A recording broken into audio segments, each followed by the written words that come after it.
గోరా ప్రగతి ఛానల్కు స్వాగతం. ఈరోజు మనం పాకిస్తాన్లో నాటకీయ పరిణామాల గురించి తెలుసుకుందాం. మరికొన్ని రోజుల్లో ఎన్నికలు.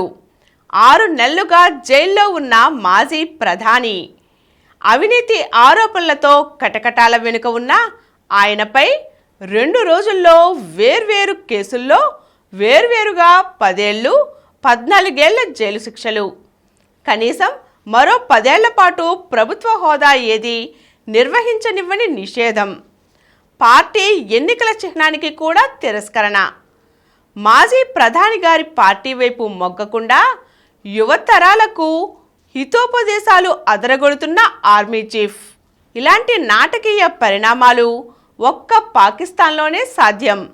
గతంలోనూ ఆ దేశంలో మాజీ ప్రధానులు పలువురు ఇలానే విచారణలు, జైలు శిక్షలు ఎదుర్కోవలసి రావడం గమనార్హం. నమ్మలేని ఈ న్యాయ విచారణల ద్వారా నేతల్ని బరిలో లేకుండా చేసే సిగ్గుమాలిన రాజకీయ దుస్సంప్రదాయం పాకిస్తాన్లో దీర్ఘకాలంగా ఉంది. దాదాపు 14,000 కోట్ల డాలర్ల అప్పులో కూరుకుపోయి ఏటా ఆహార ధరలు 38.5% మేర పెరుగుతూ ఆసియాలోనే అత్యధిక ద్రవ్యోల్బణంతో సామాన్యులు సమరం చేస్తున్న మన పొరుగు దేశానికి ఇది ఏమాత్రం మేలు కలిగించేది కాదు. దేశ రహస్య పత్రాలను లీక్ చేశారనే కేసులో కోర్టు జనవరి 30న ఇమ్రాన్కు 10 ఏళ్ల జైలు శిక్ష ప్రకటిస్తే, మర్నాడే జనవరి 31న ప్రభుత్వ కానుకల అక్రమ విక్రయం కేసులో ఆయనకు ఆయన భార్యకు చెరొక 14 ఏళ్ల కారాగారవాస శిక్ష వేసింది. 150 కోట్ల రూపాయల జుర్మానా చెల్లించవలసిందిగా ఆదేశించింది. ఏమైనా 2022 ఏప్రిల్లో ప్రత్యర్థుల చేతిలో పదవీచ్యుతుడైన ఇమ్రాన్ ఇప్పటికే అవినీతి ఆరోపణలపై 3 ఏళ్ల జైలు శిక్ష అనుభవించాడు. ఎన్నికలు అతి దగ్గరలో ఉండగా ఈ తీర్పులు, శిక్షల ప్రకటన యాదృచ్ఛికం అనుకోలేం. ఇప్పటికే 10 ఏళ్ల పాటు అన్ని రకాల ప్రభుత్వ పదవులకు తమ నేతను అనర్హుణ్ణి చేసిన శక్తులు ఆయన భవిష్యత్ రాజకీయ కార్యాచరణకు బ్రేకులు వేయదలిచారని ఇమ్రాన్ సారథ్యంలోని పాకిస్తాన్ తెహ్రీక్-ఏ ఇన్సాఫ్ ఆరోపిస్తోంది. తాజాగా శిక్షలు పడ్డ 2 కేసుల్లోనూ తమ వకీళ్లు పాకిస్తాన్ హైకోర్టుకు అప్పీలు చేశాక కథ కొత్త మలుపులు తిరగవచ్చునని ఆ పార్టీ ఆశ. రావల్పిండిలోని అడియాలా జైలులో 9/11 అడుగుల పరిమాణంలోని చిన్న జైలు గదిలో గడిచిన ఆగస్టు నుంచి గడుపుతూ హింసాకాండ నుంచి తీవ్రవాదం దాకా సుమారు 180కి పైగా ఆరోపణలను ఎదుర్కొంటున్నారు 71 ఏళ్ల ఇమ్రాన్. కేసులు, కోర్టులు, శిక్షలతో సంబంధం లేకుండా ఆయనకు ఇప్పటికీ ప్రజాదరణ మెండుగా ఉంది. ఎన్నికల చిహ్నమైన క్రికెట్ బ్యాటును సైతం ఈ అంతర్జాతీయ క్రికెటర్ పార్టీకి దూరం చేశారు. ఎదురు దెబ్బ తగిలిన జనంలో ఆయన పట్ల సానుభూతి, సానుకూలత పార్టీ అభ్యర్థులకు కాస్తంత సాంత్వన.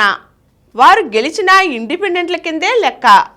అసలు చిక్కంతా ఇతర ప్రధాన రాజకీయ పార్టీలతో కలిసి సైనిక వ్యవస్థ ఆడుతున్న అధికార క్రీడతోనే. తెర వెనుక చక్రం తిప్పే పాక్ సైన్యం కొన్ని నెలలుగా వేలాది పార్టీ కార్యకర్తల్ని అరెస్ట్ చేసింది. సుదీర్ఘ విచారణల దెబ్బతో డజన్ల కొద్దీ పార్టీ నేతలను రాజీనామాలు చేసేలా చేసింది. ప్రధాన స్రవంతి మీడియాలో ఇమ్రాన్ పేరు నిషేధించారు. ఇమ్రాన్ ప్రత్యర్థులకు కలిసొచ్చేలాగా నియోజకవర్గాల సరిహద్దుల్ని తిరగరాశారు. చివరకు ఆయన నామినేషన్ పత్రాలను తిరస్కరించారు. మాజీ ప్రధాని 74 ఏళ్ల నవాజ్ షరీఫ్కు మాత్రం తెర వెనుక అండ పుష్కలం. అచ్చం ఇమ్రాన్లానే అవినీతి ఆరోపణలతో 2017లో ఆయన పదవీచ్యుతుడయ్యాడు. 10 ఏళ్ల జైలు శిక్ష పడింది. కానీ వైద్య చికిత్సకంటూ 2018లో బెయిల్ మీద లండన్ వెళ్లిన ఆయన తప్పించుకొని ప్రవాసంలో కాంతిసీకుడుగా గడిపాడు. చివరకు గత అక్టోబర్ 21న పాక్కు తిరిగొచ్చారు. వస్తూనే జైలు శిక్ష రద్దయింది. రాజకీయాల నుంచి జీవితకాల నిషేధమూ ఎత్తేశారు.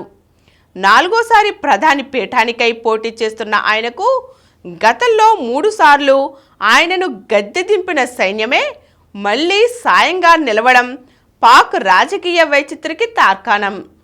ఇవన్నీ చూశాకే ఈ ఎన్నికలలో ప్రజాస్వామ్య విలువలు ఉండవని విశ్లేషకులు తీర్మానించేశారు. పాక్ ఓటర్లలో 40% మంది నిరక్షరాస్యులే. అయితే ప్రజానికానికి సైతం ఎన్నికల ప్రక్రియపై భ్రమలు ఎంతగా తొలగిపోయాయంటే బరిలో మిగిలిన పార్టీల ప్రచారానికి సైతం స్పందన అంతంత మాత్రమే. అయితే ఇమ్రాన్కు కోర్టు శిక్షలతో పాక్లో రాజకీయంగా చీలిక పెరగవచ్చు, అస్థిరత పెరగవచ్చు, ప్రజాస్వామ్య ప్రక్రియకు ప్రమాదం రావచ్చు. రేపు ఫలితాలు వెలువడిన తరువాత దేశంలో సుస్థిరత నెలకొనే అవకాశాలు అత్యల్పం. పాక్ అధికార వ్యవస్థపై సైనిక యంత్రాంగపు క్రీనీడ విస్తరించి ప్రజాస్వామ్య రాజకీయ ప్రక్రియను పూర్తిగా బలహీనపరిచింది. సైనిక అధికారులు తమ పరిధిలోకి ఏమాత్రం రాని రాజకీయాలు, ఆర్థిక వ్యవస్థ నుంచి మతం, విదేశాంగ విధానం దాకా విద్యార్థులతో ముచ్చటిస్తుంటున్నారు. అన్ని రకాలుగా సందేహాస్పదమైన ఈ ఎన్నికల ద్వారా సైనిక వ్యవస్థ అండతో వచ్చే బలహీన పౌర ప్రభుత్వం రేపు పరిపాలన ఎంత అందంగా చేస్తుందో ప్రత్యేకించి చెప్పనక్కర్లేదు. పాక్ ఆర్థిక, జాతీయ భద్రతా రంగాలలో దాని పనితీరు ఏమంత గొప్పగా ఉంటుందో వివరించనక్కర్లేదు. దేశాన్ని సక్రమ మార్గంలో నడిపించడం ఎలాగో తమకు తెలుసని గతంలో అప్పటి Pak army chief general Javed Bajwa ఒక సిద్ధాంతం చెబితే ఇప్పుడు జనరల్ అసీం మునీర్ సిద్ధాంత ప్రవచనం చేస్తున్నారు. వెరసి ఈ ఫిబ్రవరి 8 నాటి ఎన్నికలు చివరకు ఓ తంతుగానే మారడం ఖాయం. బాహాటంగా పగ్గాలను సైన్యం చేత పట్టుకున్నా పేరుకు ఎన్నికైన పౌర ప్రభుత్వాన్ని స్వేచ్ఛగా పనిచేయనిచ్చే పరిస్థితి మాత్రం ఉండదనేది నిస్సందేహం. ఈరోజు మనం పాకిస్తాన్లో విపరీత పరిణామాల గురించి తెలుసుకున్నాం కదా. మరో చక్కని అంశంతో మళ్ళీ కలుద్దాం. ఈ కార్యక్రమం మీకు ఎంతో నచ్చింది కదా. ఇటువంటి మరిన్ని వీడియోల కోసం అనతి కాలంలోనే 20 కోట్ల వ్యూస్ సాధించిన డాక్టర్ సమరం మల్టీ ఛానల్ నెట్వర్క్ సమర్పించు గోరా ప్రగతి ఛానల్కు సబ్స్క్రైబ్ చేయండి, లైక్ చేయండి, మీ ఫ్రెండ్స్కి షేర్ చేయండి. అలాగే ప్రక్కనున్న గంట సింబల్ని ప్రెస్ చేయడం మర్చిపోకండి. Please download Samaram multi-channel app and watch your favorite channels from your mobile. App available on Google Play Store and subscribe to the channels.